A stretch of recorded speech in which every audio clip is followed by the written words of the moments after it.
Imagine a murder trial where the defense doesn't argue self-defense or insanity, but demonic possession.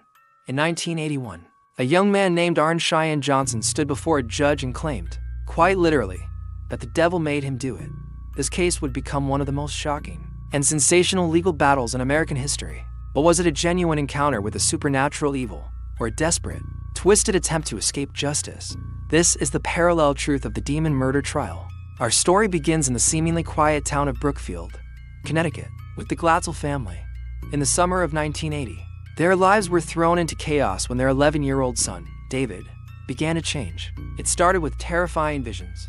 He described seeing an old man with black eyes, thin features, and animal-like feet, who threatened to steal his soul soon. The visions gave way to something far more physical. David would convulse uncontrollably, speak in guttural and human voices and recite passages from the Bible and Paradise Lost, books he'd never even read. He would lash out violently at his family, his small body suddenly possessing unnatural strength. Terrified and desperate, the Glatzels turned away from doctors and toward the church. They believed their son was under attack from something beyond this world. Their search for help led them to Ed and Lorraine Warren, America's most famous paranormal investigators. After witnessing David's violent episodes firsthand, the Warrens concluded that he wasn't just possessed by one entity, but by a legion of 43 different demons. They organized a series of exorcisms, desperate attempts to free the boy from the evil that had taken root in him. Present at these terrifying rituals was a young man named Arne Cheyenne Johnson. He was the 19-year-old boyfriend of David's older sister, Debbie. Watching David suffer through torment, Arne did something incredibly reckless. During one of the exorcisms, he reportedly got in the demon's face and taunted it, shouting, "Take me on.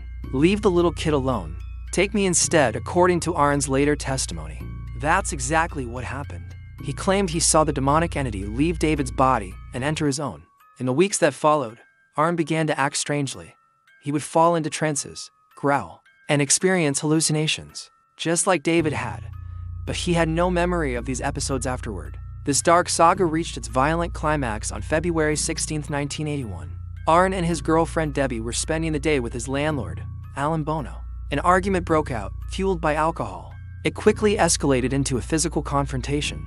In a fit of rage, Arne pulled out a 5-inch pocket knife and stabbed Bono repeatedly, killing him.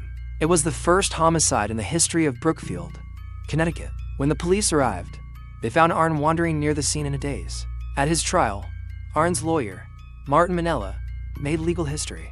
He planned to enter a plea of not guilty by reason of demonic possession. For the first time in a U.S. court, the defense would argue that the defendant was not responsible for his actions because his body had been hijacked by a demon.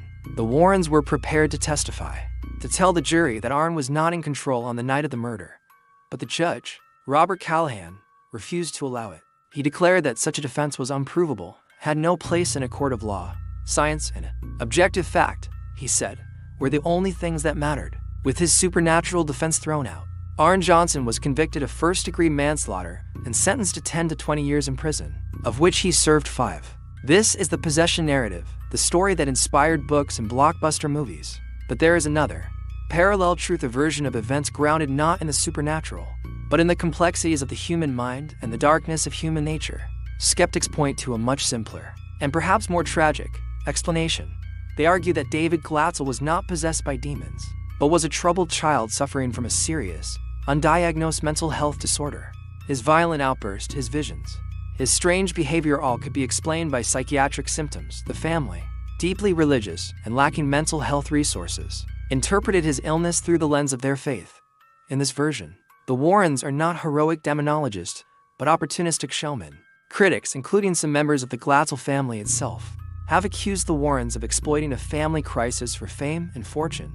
They suggest the Warrens sensationalize the events, coaching the family and planting ideas of possession to build their own brand. David's older brother, Carl, later sued Lorraine Warren and the author of the book about the case, claiming they fabricated the entire story for money and turned his family's tragedy into entertainment. And what about Arne?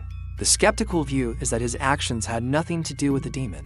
He was a young man under immense stress, caught in a bizarre and intense family drama. On the night of the murder, he was drinking heavily and got into a heated argument with his landlord.